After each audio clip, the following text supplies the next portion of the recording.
muchas gracias a ti y feliz de poder acompañarlos para poder, efectivamente, no anticipar, hacer una previa más bien, ¿no es cierto? Entusiasmarlos para que podamos hablar mañana en esta tarde.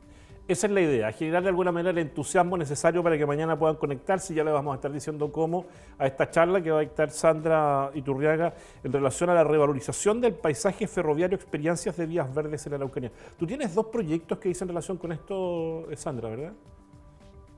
Sí, yo llevo ya, por lo menos te diría, casi 10 años trabajando en torno a los ramales ferroviarios, como las oportunidades de revalorización que ofrecen, distintas investigaciones en docencia, y hoy día lo estamos tratando de llevar también en investigación aplicada, ¿no es cierto? No solamente que se quede en un libro, en una biblioteca, sino que efectivamente esto tenga una revalorización en términos más concretos, porque es de una riqueza enorme. Así que ya diría que casi van 10 años de un conjunto de acciones, porque la academia tiene eso, ¿no es cierto? De alguna manera permite comprender un fenómeno, pero al mismo tiempo tiene que ser una oportunidad concreta de que esto se revalorice. ¿Y por qué tu interés, Sandra, en la historia y en el valor que tienen los trenes para nuestro país, particularmente en una zona de Santiago, entiendo yo, y en otra zona que es el sur del Biobío y el norte de la Araucanía, ¿no? Mira, en realidad yo no llegué por los trenes, tengo que ser más precisa en eso porque mi búsqueda tenía más bien que ver con temas del territorio y el paisaje y cómo ciertas líneas infraestructurales, que en este caso, por ejemplo, son las líneas de trenes, muchas de ellas en desuso, desde que tuvieron esta especie de decreto Levante, ¿no es cierto?, que las inhabilitaron como para temas, ¿no es cierto?, de transporte de pasajeros y carga.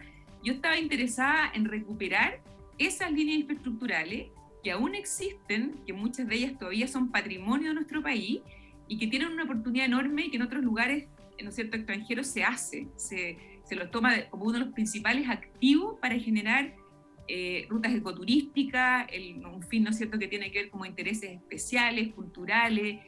Yo entré por ahí, en realidad estaba viendo un conjunto de líneas infraestructurales, por ejemplo, los canales de agua también tienen esa propiedad, porque son líneas infraestructurales que tienen fajas ¿no es cierto?, laterales que se pueden recorrer, y los trenes tenían esa propiedad, ya como te digo, no como en su uso habitual, ¿no es cierto?, de líneas de transporte, sino que una vez que se levantan y dejan una oportunidad latente que permite hoy día, ¿no es cierto?, recuperarla. Así que yo diría que una memoria más viva, más que una historia de poder entender qué había o qué era o cómo se gestaron, es más bien cuáles son sus oportunidades hoy día a partir de un conjunto de componentes que todavía existen. O sea, tú puedes recorrer muchas de estas líneas a pie, en bicicleta, a caballo, intentando, ¿no es cierto?, mostrar cómo este nuevo paisaje y comprender este nuevo paisaje.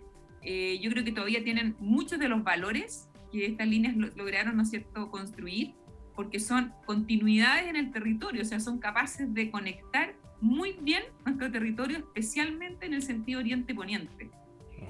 Así que para poder precisarte también, llegué casi, yo te diría, cuando se alinean los astros, o sea, uno está buscando una preocupación, una problemática, y las líneas aparecieron como estas infraestructuras de gran valor todavía posibles de ser recuperadas. Y especialmente los ramales, porque no estamos hablando, en este caso, por ejemplo, de la conectividad norte-sur, que obviamente es una de los... Sí. Sí, definamos ramales, porque para quienes no nacieron con esta historia del tren, probablemente el ramal es una palabra desconocida, ¿no? ¿Qué es un ramal? Bueno, primero decirte que la memoria está tan viva todavía que nosotros vivimos con generaciones que tienen recuerdos muy latentes del tren. Quizás en unos 20 o 30 años más, eso no va a ocurrir. Cuando hacía la investigación, de hecho, alguien me decía, ¿no es cierto?, que había tenido que ver con la memoria del tren, que en cada familia chilena hay al menos de 5, por ejemplo, integrantes, 2 o 3, que o usaron el tren o trabajaron en torno a estas dinámicas, ¿no es cierto?, ferroviarias, o tienen un recuerdo vivo todavía de niños, de adolescentes que forma parte de su memoria, ¿no es cierto?, viva. Y en ese sentido también, yo me hago parte de eso porque yo cuando chica todavía alcancé, aquí estoy buscando el carnet, pero alcancé a usar esta infraestructura, porque además piensa que no ha pasado tanto tiempo. O sea, nuestra gran infraestructura ferroviaria tuvo su periodo de mayor declive, ¿no es cierto?, desde los 80, 90 en adelante, y eso tampoco es tanto tiempo. O sea, perdimos un activo inmenso, precioso, tremendamente importante en términos culturales, ¿no es cierto?, para nuestro país, hace no tanto tiempo. O sea, partamos de esa base, que estamos hablando de algo que no tiene una historia tan larga, tan, ¿no es cierto?, remota como para poder hablar con propiedad de ella. Es decir, piensa tú que en esta región, por ejemplo, el tren era parte del desarrollo económico, porque del granero de Chile, que era la zona de Malleco, se trasladaban los granos por tren hasta Puerto Saavedra, donde los tomaban barcos de vapor y salían al resto de Chile y eventualmente a algunas partes del mundo. Entonces, hay un valor para esta región significativo en términos del significado que tiene el tren, incluso en el desarrollo económico, ¿no? Bueno, ahí te lo junto entonces con la otra pregunta que me hiciste. Nosotros tenemos como muy latente en nuestra memoria colectiva nacional el eje principal, ¿no es cierto?, norte-sur ferroviario, desde el norte hacia el sur, ¿no es cierto?, porque va conectando los principales puntos y ciudades, que todavía muchos de ellos están activos. O sea, hay trenes de pasajeros en algunos sectores específicos o de carga que funcionan todavía en este eje norte-sur. Sin embargo, los ramales, me refiero especialmente a todas las conectividades oriente-poniente. O sea, Chile estuvo, ¿no es cierto?, implementado con un conjunto enorme de ramales, casi 1.500 kilómetros en el sentido oriente-poniente, que se iban, ¿no es cierto?, secuenciando a lo largo de esta línea estructural norte-sur, conectando pequeños poblados con ciudades principales, a veces desde cordillera a mar. Incluso muchas de ellas, o no tantas, digamos, pero las excepcionales, tenían el potencial de ser transandinas, o sea, además de conectar territorio chileno con territorio argentino. Y esos ramales, que son los que cruzan de oriente a poniente, tienen un potencial y una belleza excepcional porque cruzan todas las, como por decirte, las singularidades de nuestro paisaje, desde las partes más altas de la cordillera hasta la costa. O sea, el tren fue una oportunidad de abrir y construir paisajes que eran inexplorados. Y esa potencialidad todavía existe hoy día. O sea, las líneas están ahí, se pueden recorrer. Y es especialmente en estos ramales donde yo puse el ojo, porque por cierto la línea norte-sur todavía tiene un potencial de seguir siendo un sistema de movilidad. O sea, yo creo que hoy día se está hablando mucho del tren, de la necesidad, ¿no es cierto?, de volver a pensar en estas infraestructuras como sistemas de movilidad que tengan una jerarquía en nuestro territorio. Por ejemplo, el tren Santiago-Valparaíso, una de las evaluaciones que se está haciendo ahora, de volver a recuperar esa conectividad, porque eran líneas de enorme valor, como tú dices, cultural, económicas, están al alcance, ¿no es cierto?, de muchas personas, un sistema mucho más democrático, por decirte, que el auto o la misma, ¿no es cierto?, otros sistemas de carga, y creo que eso está latente hoy día. Pero hay muchos ramales que probablemente cumplieron un rol en ese momento, te estoy hablando del siglo XIX en adelante, y que hoy día quizás no los vamos a poder recuperar todos como sistemas de movilidad, porque a lo mejor ya no tenemos, ¿no es cierto?, una estructura pensada en que cada uno de estos ramales sea revitalizado en términos como funcionales, vinculados, ¿no es cierto?, a un sistema de transporte. Pero no por eso no tienen un valor y no por eso no pueden ser recuperados en otro sentido. Mira, nos escriben nuestros televidentes a través del Facebook Live de Ufromedios, donde estamos transmitiendo también cuando llega la tarde. Hay distintas miradas también, hay distintas sensaciones y sentimientos respecto del tren. Para unos es una cuestión tremendamente positiva, de mucha añoranza, de mucho recuerdo. Jaime Duarte nos dice que es importante y necesario que vuelvan los trenes, no solo por transporte, sino de manera de fomentar el turismo. Y este otro comentario, fíjate, de Eugenio Carinao nos dice... la memoria está viva, tiene razón, dice la verdad, la señora, dice él. Así es, en comunidades mapuche por donde pasó el tren, expropió miles de hectáreas de tierra sin pagar ni un peso. Eso está vivo en comunidades mapuche. ¿Qué nos dice la experta? Nos dice Eugenio Carinao, que es uno de nuestros fieles televidentes. Bueno, hay mucho en esa historia que tiene, ¿no es cierto?, de dulce y de agraz, porque las infraestructuras tienden a tener, ¿no es cierto?, esta hegemonía en el territorio. Eso no hay que negarlo. Eso pasa hoy día, por ejemplo, de manera incluso mucho más negativa con las infraestructuras viales. O sea, cada vez que se hace una autopista genera un enorme roce, yo te diría, de manera mucho más invasiva que lo que fueran los trenes. Pero sin duda las infraestructuras tienen esa, porque hay una dinámica, ¿no es cierto?, de instalarse en el territorio, que expropian fajas, necesitan, ¿no es cierto?, fajas de resguardo, pero que al mismo tiempo, fíjate, es una ecuación, por decirte, más leve, más sensible que una autopista, por cuanto estas mismas líneas, por ejemplo, que hoy día no son usadas en sistemas de movilidad, las mismas localidades, ¿no es cierto?, incluso comunidades indígenas, las usan como sistemas de atravieso en el territorio.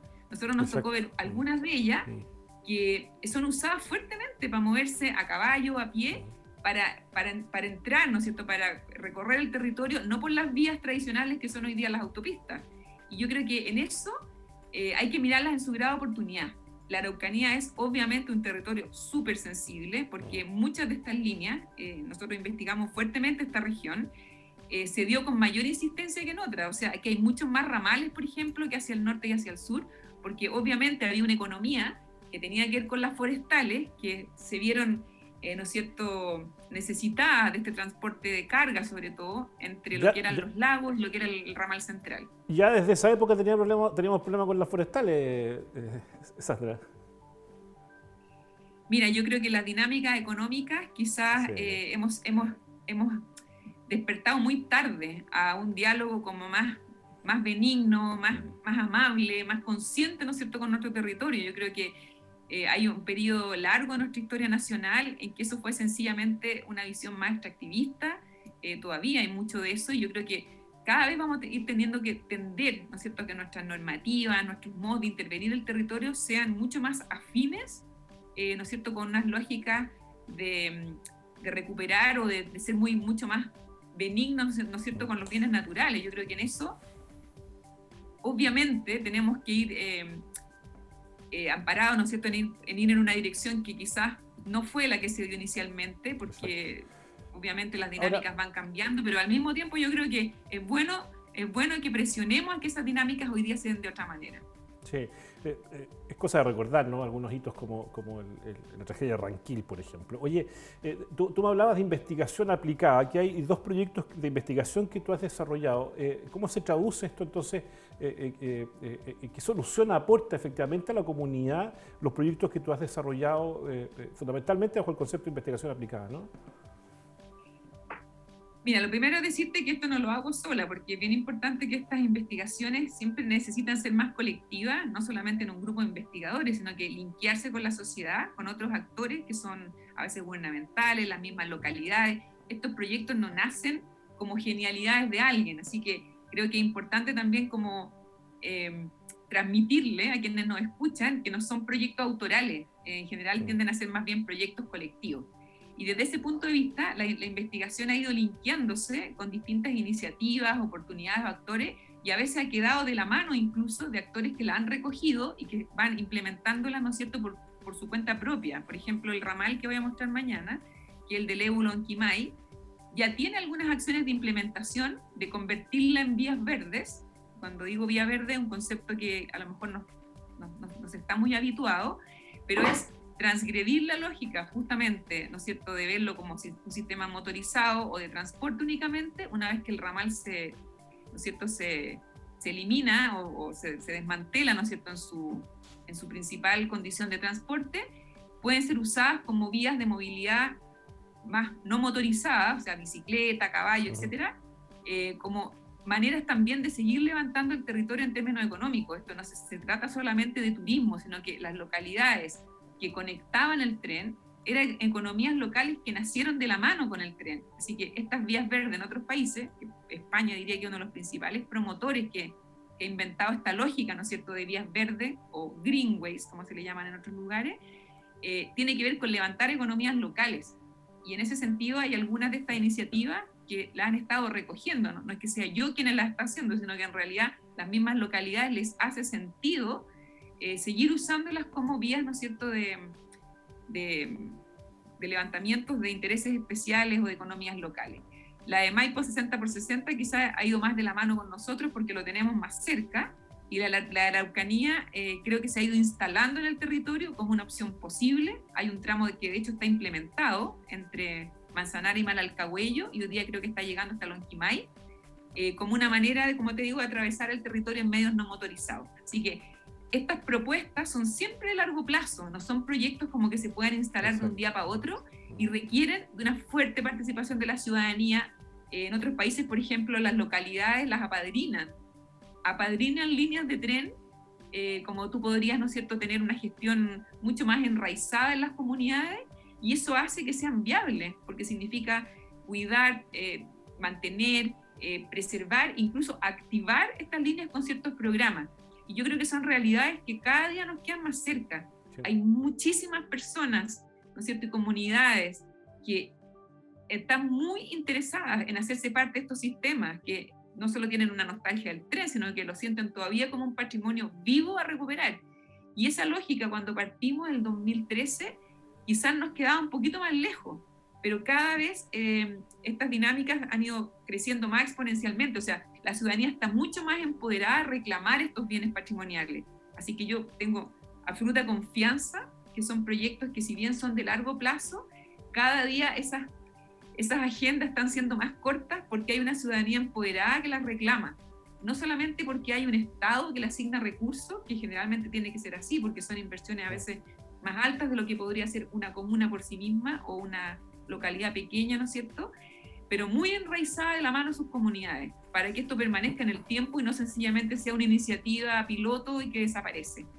Pero bueno, mira, uno Sandra, ayuda en lo que puede. Estas investigaciones, su fin es colaborar, es que esto se instale como una cultura que permanezca. Mira, podríamos seguir, este es un tema apasionante, ¿no? Desde distintas miradas, podríamos seguir toda la tarde, pero tenemos que continuar con el programa por un lado, y por otro lado era entusiasmar de alguna manera para que efectivamente se suban mañana a la charla que va a dar Sandra Iturriaga. Reitero, ella es arquitecta académica, además de la Pontificia Universidad Católica, y va a estar mañana en una charla gratuita por YouTube y Facebook de BCM, dice abajo, vinculación con el medio UFRO. Busquen en YouTube y en Facebook. A las 17 parte de la charla, Sandra, ¿verdad? A las 5, y ojalá tengan todas las preguntas, porque lo más entretenido de esto es poder tener un diálogo. No se trata solamente que yo hable, sino que me encantaría recibir más preguntas, por ejemplo, como las que hubo hoy día. Eso lo hace motivante. Ya pues, todas y todos invitados mañana entonces, 17 horas por YouTube y Facebook de la Dirección de Vinculación con el Medio. Esta es una de las últimas, y si no la última ya, de las actividades de esta unidad universitaria en el marco del proyecto Araucanía Patrimonial. Entonces todas y todos invitados a conectarse mañana. Sandra, te agradezco la conversación, que tengas buena tarde y éxito mañana en la charla. Muchas gracias a ti y buena tarde también.